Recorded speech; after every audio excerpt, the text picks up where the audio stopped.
अस्सलाम वालेकुम everyone, welcome to my channel stay home and learn math. तो student आज हमने इस लेक्चर में एक्सरसाइज 7.7 जो है उसको स्टार्ट करना है। तो आइए क्वेश्चन नंबर 1 से जो है वो उसको स्टार्ट करते हैं।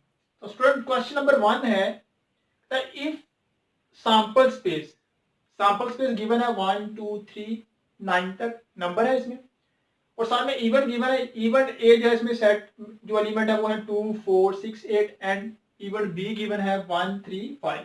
कहता है find the probability A union B.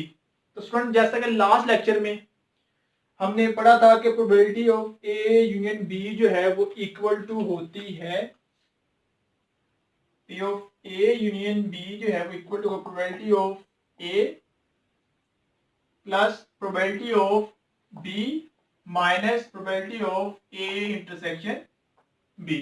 ठीक है, और साथ में हमने ये पढ़ा था probability of A union B equal to होगा probability of A plus probability of B. और इसमें कंडीशन थी ये कब हमने यूज करना है, जब ए इंटरसेक्शन बी जो है वो इक्वल टू आ रहा हो एम्प्टी के। और ये कब यूज करना है, जब एक दूसरे के वो सबसेट हो। अगर किसी ने लास्ट लेक्चर नहीं लिया हुआ तो डिस्क्रिप्शन में लास्ट लेक्चर का लिंक जो है वो गिवन है। सबसे पहले आपने उस लेक्चर को ले लेना है, देन आपको इस एक्सरसाइज की जो है वो समझ आ जाएगी। ठीक है, तो स्टार्ट करते हैं। देखो probability of A union B, यानी कि ये हमारे पास क्या है, एडिशन प्रोबेबिलिटी है, ये हमने फाइंड करनी है। फाइंड करने के लिए हमें किन जरूरत है, प्रोबेबिलिटी ऑफ ए की जरूरत है, प्रोबेबिलिटी ऑफ बी की जरूरत है और probability of A intersection B की जरूरत है। ठीक है, तो सबसे पहले हमें चाहिए सैंपल स्पेस और इवेंट के एलिमेंट चाहिए। तो यहाँ हम स्टार्ट करते हैं सोल्यूशन में। सैंपल स्पेस जो है, सैंपल स्पेस हमारे पास गिवन है 1 से लेकर 9 तक। ठीक है, 1 2 3 4 5 6 7 8 9। तो इसमें 9 नंबर गिवन है, तो लिख लेते हैं number of element in sample space. ये कितने हैं हमारे पास, ये हैं 9। ठीक है, आगे हम इवेंट ए की बात करते हैं कि इवेंट ए जो है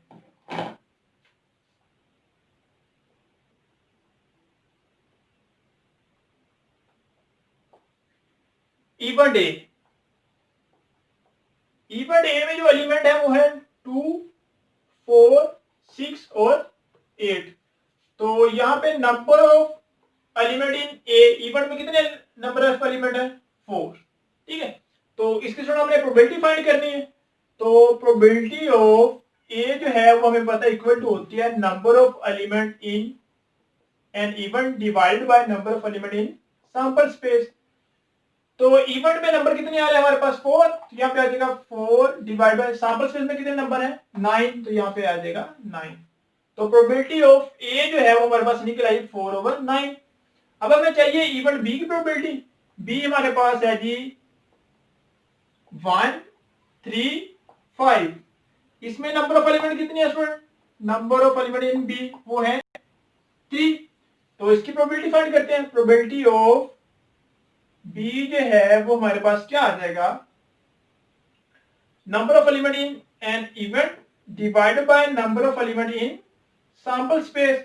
तो ये है 3/9, ये डिवाइड होकर स्टूडेंट आ जाएगा 1/3। अब स्टूडेंट हमने चेक करना है A intersection B and A intersection B. अगर स्टूडेंट हम ए इंटरसेक्शन बी में देखें तो ए में जो एलिमेंट आ रहे हैं वो हमारे पास आ रहे हैं जी 2 4 6 और 8, जबकि बी के अंदर जो एलिमेंट आ रहे हैं स्टूडेंट वो हमारे पास क्या 1 3 5। तो दोनों में देखो कोई भी जो एलिमेंट है वो कॉमन नहीं है, तो ये एम्प्टी आ जाएगा, एम्प्टी सेट। ठीक है, तो इसका मतलब हमने जो फॉर्मूला यूज करना है वो हमारे पास क्या होगा, वो हमारे पास होगा जी probability of A union B जो है वो इक्वल टू होगा probability of A plus probability of B.